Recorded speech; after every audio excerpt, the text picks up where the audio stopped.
آپ نے سب سے پہلے ان لوگوں کو تبلیغ فرمائی جن کے آپ کے ساتھ تعلقات تھے۔ آپ کو اپنے قریبی ساتھیوں کی طرف سے کبھی مایوسی کا سامنا نہیں کرنا پڑا۔ عورتوں میں آپ کی زوجہ سیدہ خدیجہ رضی اللہ تعالی عنہا، غلاموں میں زید بن حارثہ رضی اللہ تعالی عنہ، مردوں میں حضرت ابو بکر صدیق رضی اللہ تعالی عنہ اور لڑکوں میں سیدنا علی بن ابی طالب رضی اللہ تعالی عنہ نے سب سے پہلے اسلام قبول کیا۔ خفیہ دعوت و تبلیغ کا یہ سلسلہ قریباً 3 سال تک جاری رہا۔ اس عرصے میں جن حضرات نے اسلام قبول کیا ان میں بلال بن رباح یعنی بلال حبشی رضی اللہ تعالی عنہ، عثمان بن عفان، زبیر بن عوام، عبد الرحمن بن عوف، طلحہ بن عبید اللہ، سعد بن ابی وقاص، عمر بن ابسہ، خالد بن سعد بن العاص، عمار بن یاسر، خباب بن ارد، ابو عبیدہ بن جراح، سید بن زید، جعفر بن ابی طالب، عبداللہ بن مسعود، ابو سلمہ، عثمان بن مسعود، صہیب رومی اور ارکم رضی اللہ تعالی عنہم ہیں۔ مجموعی طور پر قریباً 40 افراد نے اسلام قبول کیا۔ ان حضرات کو السابقون والاولون کہا گیا۔ اس خاموش تبلیغ کے نتیجے میں 40 افراد نے اسلام قبول کیا۔ اس طرح اسلام کی بنیاد مضبوط ہو گئی۔ تب اللہ کا حکم آیا، اے کمبل لپیٹنے والے اٹھو اور خبردار کرو، اپنے رب کی بڑائی کا اعلان کرو۔ یہ سورہ مدثر کی پہلی 2 آیات کا ترجمہ ہے۔ ان میں نبی اکرم صلی اللہ علیہ وآلہ وسلم کو اس عظیم اور جلیل کام کرنے کے لیے اٹھنے اور نیند کی چادر پوشی، بستر کی گرمی سے نکل کر جہاد، کوشش اور مشقت کے میدان میں آنے کے لیے کہا گیا۔ اے چادر پوش، اٹھ اور ڈرا۔ گویا کہا جا رہا ہے جسے اپنے لیے جینا ہے وہ تو راحت کی زندگی گزار سکتا ہے، لیکن آپ جو اس زبردست بوجھ کو اٹھا رہے ہیں تو آپ کو نیند سے کیا تعلق، آپ کو راحت سے کیا سروکار، آپ کو گرم بستر سے کیا مطلب، پرسکون زندگی سے کیا نسبت، راحت بخش ساز و سامان سے کیا واسطہ۔ آپ اٹھ جائیے اس عظیم کام کے لیے جو آپ کا منتظر ہے، اس بھاری بوجھ کے لیے جو آپ کے لیے تیار ہے۔ اٹھ جائیے، جدوجہد اور مشقت کے لیے، تھکان اور محنت کے لیے اٹھ جائیے کہ اب نیند اور راحت کا وقت گزر چکا۔ آج سے مسلسل بیداری ہے، طویل اور مشقت سے لبریز جہاد ہے۔ اٹھ جائیے، اس کام کے لیے مستعد اور تیار ہو جائیے۔ یہ بڑا عظیم اور پرہیبت حکم ہے۔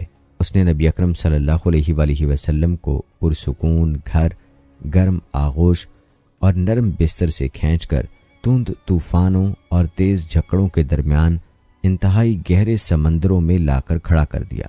لوگوں کے ضمیر اور زندگی کے حقائق کی کشاکشی کے درمیان پہنچا دیا۔ پھر رسول اللہ صلی اللہ علیہ وآلہ وسلم اٹھ گئے اور قریباً 20 سال تک اٹھے رہے۔ آپ نے اپنا چین و سکون و آرام چھوڑ دیا۔ زندگی اپنے لیے نہ رہی، اہل و عیال کی نہ رہی۔ آپ اٹھے تو پھر اٹھے ہی رہے۔ کام اللہ کی طرف دعوت دینا تھا۔ آپ صلی اللہ علیہ وآلہ وسلم نے یہ کمر توڑ بار گراں اپنے کندھوں پر کسی دباؤ کے بغیر اٹھا لیا۔ یہ بوجھ تھا اس روئے زمین پر امانت کبریٰ کا بوجھ، ساری انسانیت کا بوجھ، سارے عقیدے کا بوجھ، میدانوں میں جہاد اور دفاع کا بوجھ۔ آپ نے 20 سال سے زیادہ عرصے تک مسلسل اور ہمہ گیر مارکا آرائی میں زندگی بسر کی، اور اس پورے عرصے میں جب سے آپ نے وہ آسمانی ندا اللہ کی آواز سنی، یہ بھاری ذمہ داری اٹھائی، آپ کو کوئی ایک حالت کسی دوسری حالت سے غافل نہ کر سکے۔ اللہ آپ کو ہماری طرف سے اور ساری انسانیت کی طرف سے بہترین اجر عطا فرمائے، آمین۔ پھر اللہ تعالیٰ نے آپ کو حکم دیا، اے نبی، جس بات کا آپ کو حکم دیا گیا ہے اس کا صاف اعلان کر دیجئے اور مشرکین سے رخ پھیر لیجئے۔ پھر مزید حکم ہوا، اور سب سے پہلے اپنے قریبی رشتہ داروں کو کفر اور شرک سے ڈرایا، اور جو ایمان لے آئیں اور آپ کی پیروی کریں اس کے ساتھ نرمی اور شفقت کا معاملہ فرمائیں۔ اور جب آپ کو عام دعوت دینے کا حکم دیا گیا اور یہ ہدایت نازل ہوئی، کیا آپ اپنے قریبی ترین عزیزوں کو سب سے پہلے اللہ کے عذاب سے ڈرائیں، تو آپ نے صبح سویرے کوہ صفا پر چڑھ کر بلند آواز سے پکارا، یا صباحا۔ عرب میں یہ صدا وہ شخص لگاتا تھا جو صبح کے جھٹپٹے میں کسی دشمن کو اپنے قبیلے پر حملہ کرنے کے لیے آتے دیکھ لیتا تھا۔ آپ کی یہ آواز سن کر لوگوں نے پوچھا یہ کون پکار رہا ہے؟ بتایا گیا یہ آواز محمد کی ہے۔ اس پر قریش کے تمام خاندانوں کے لوگ آپ کی طرف دوڑ پڑے۔ جو خود آ سکتا تھا وہ خود آیا، جو نہیں آ سکتا تھا اس نے اپنی طرف سے کسی کو بھیج دیا۔ جب سب لوگ جمع ہو گئے تو آپ نے قریش کے ایک ایک خاندان کا نام لے کر پکارا، اے بنی ہاشم، اے بنی عبد المطلب، اے بنی فہد، اگر میں تمہیں یہ بتاؤں کہ اس پہاڑ کے پیچھے ایک لشکر تم پر حملہ کرنے کے لیے تیار ہے تو کیا تم میری بات کو سچ مانو گے؟ کیونکہ میں ایسی جگہ کھڑا ہوں جہاں سے میں ادھر بھی دیکھ رہا ہوں اور ادھر بھی۔ سب نے یک زبان ہو کر کہا ہم آپ کی بات فوراً مان لیں گے، ہم نے کبھی آپ کو جھوٹا نہیں پایا، ہم نے ہمیشہ آپ کو سچا ہی پایا ہے۔ تب آپ نے فرمایا میں تمہیں ایک سخت عذاب سے پہلے خبردار کرنے کے لیے بھیجا گیا ہوں۔ بدبخت ابو لہب بھی اسی مجمع میں موجود تھا۔ وہ آپ کا خطاب سن کر سخت برہم ہوا، کہنے لگا ستیہ ناس جائے تیرا، کیا اس لیے تو نے ہمیں جمع کیا ہے؟ ایک روایت میں یہ بھی ہے کہ اس نے پتھر اٹھایا تاکہ آپ کو کھینچ مارے۔ اس طرح مکے میں اعلانیہ تبلیغ کی ابتدا ہوئی، لوگ مسلمان ہونے لگے۔ مسلمان ہونے والوں میں زیادہ تر نوجوان لوگ تھے۔ اس طرح ان کے بڑوں کو بہت دکھ ہوا کہ ہماری اجازت اور مرضی کے بغیر یہ کیوں پرانے قومی دین سے پھر گئے۔ ان لوگوں نے اپنے نوعمر رشتہ داروں کو طرح طرح سے اذیتیں دیں، مارا پیٹا اور بیڑیاں لگا کر قید کیا، چھت کے بغیر کمروں میں بند کیا، تپتی ریت پر ننگے بدن لٹایا، مگر یہ تمام اذیتیں بے اثر رہیں۔ ان لوگوں میں آزاد مرد اور عورتیں بھی تھیں، لونڈی اور غلام بھی تھے۔ لونڈیوں اور غلاموں کو ان کے آقاؤں نے شدید تکالیف پہنچائیں۔ اسی طرح موالی بھی تھے، یعنی غیر قبیلوں کے عرب جو اہل مکہ کسی ایک کے ساتھ کسی معاہدے کے ذریعے سے موالی بن گئے تھے، مطلب یہ کہ ان کے حلیف بن گئے تھے۔ ان میں سے ایک سیدنا عمار بن یاسر رضی اللہ تعالی عنہ کا خاندان بھی تھا۔ ان کے خاندان کو خاص طور پر ظلم کا نشانہ بنایا گیا۔ سیدنا یاسر رضی اللہ تعالی عنہ پر اتنا ظلم ڈھایا گیا کہ وہ شہید ہو گئے۔ سیدہ سمیہ رضی اللہ تعالی عنہا جو سیدنا عمار رضی اللہ تعالی عنہ کی والدہ تھیں، اس کو ابو جہل نے نیزہ مار کر شہید کر دیا۔ یہ اسلام میں پہلی شہید خاتون ہیں۔ جلد ہی قرآن کریم میں بت پرستی کے خلاف سخت آیات نازل ہوئیں۔ مثلا سورہ انبیاء کے آیت نمبر 98 میں ارشاد ہوا، بے شک تم اور وہ بت جن کو تم اللہ کے سوا پوجا کرتے ہو سب دوزخ کا ایندھن ہوں گے اور تم سب اس میں داخل ہو کر رہو گے۔ اس پر مشرکین کے ظلم و ستم میں اور شدت آ گئی۔ آپ کی ذات کے خلاف اور اس کے حلقے میں داخل ہونے والوں کے خلاف تیزی آ گئی۔ خاص طور پر ابو جہل اور ابو لہب نے انسانیت کی حدود پھلانگ ڈالی۔ اعلانیہ تبلیغ کے بعد نبی اکرم صلی اللہ علیہ وآلہ وسلم نے حرم میں اس طریقے سے نماز شروع کر دی جو اللہ تعالیٰ نے آپ کو سکھایا تھا، اور یہی وہ چیز تھی جس سے قریش نے پہلی مرتبہ محسوس کیا کہ آپ کسی نئے دین کے دعوے دار ہیں۔ اس پر ابو جہل کی جاہلیت اور بھڑک اٹھی اور اس نے آپ کو دھمکانا شروع کر دیا۔ آپ سے سخت لہجے میں کہا حرم میں اس طریقے سے عبادت نہ کریں۔ پھر ابو جہل نے قریش کے لوگوں سے پوچھا کیا محمد تمہارے سامنے زمین پر اس طرح اپنا منہ ٹکاتے ہیں؟ ان لوگوں نے کہا ہاں۔ اس پر اس نے کہا لات اور عزا کی قسم، اگر میں نے اسے اس طرح نماز پڑھتے دیکھ لیا تو میں اس کی گردن پر اپنا پاؤں رکھ دوں گا اور اس کا چہرہ زمین پر رگڑ دوں گا، معاذ اللہ۔ پھر ایسا ہوا کہ اس نے آپ کو نماز پڑھتے دیکھ لیا، وہ فوراً آپ کی طرف لپکا۔ وہ اپنے اعلان کے مطابق آپ کی گردن مبارک پر اپنا ناپاک پاؤں رکھنا چاہتا تھا کہ اسی وقت لوگوں نے اسے گھبرا کر خوف زدہ انداز میں پیچھے ہٹتے دیکھا۔ وہ اپنے منہ کو کسی چیز سے بچانے کی کوشش کر رہا تھا۔ لوگوں نے اس سے پوچھا تجھے کیا ہوا؟ اس طرح پیچھے کیوں ہٹ آئے ہو؟ اس نے کہا میرے اور اس کے درمیان اچانک آگ کی ایک خندق اور کوئی ہولناک چیز تھی اور کچھ پر تھے۔ اس کی یہ بات کسی نے آپ کو بتائی تو آپ نے فرمایا اگر وہ میرے قریب بھٹکتا تو فرشتے اس کے چیتھڑے اڑا دیتے۔ سیدنا ابن عباس رضی اللہ تعالی عنہ سے روایت ہے کہ رسول اکرم صلی اللہ علیہ وآلہ وسلم مقام ابراہیم پر نماز پڑھ رہے تھے۔ ایسے میں ابو جہل کا ادھر سے گزر ہوا۔ اس نے کہا اے محمد کیا ہم نے تمہیں اس سے منع نہیں کیا تھا؟ یہ کہہ کر وہ آپ کو دھمکیاں دینے لگا۔ جواب میں آپ نے بھی اسے سختی سے جھڑک دیا۔ اس پر اس نے کہا اے محمد تم کس بل پر مجھے ڈراتے ہو؟ اللہ کی قسم اس وادی میں میرے حمایتی سب سے زیادہ ہیں۔ ایک دن کسی جگہ اونٹ ذبح کیا گیا۔ ابو جہل نے عقبہ بن ابی معیط کو بھیجا کہ جا کر اوجھڑی اٹھا لائے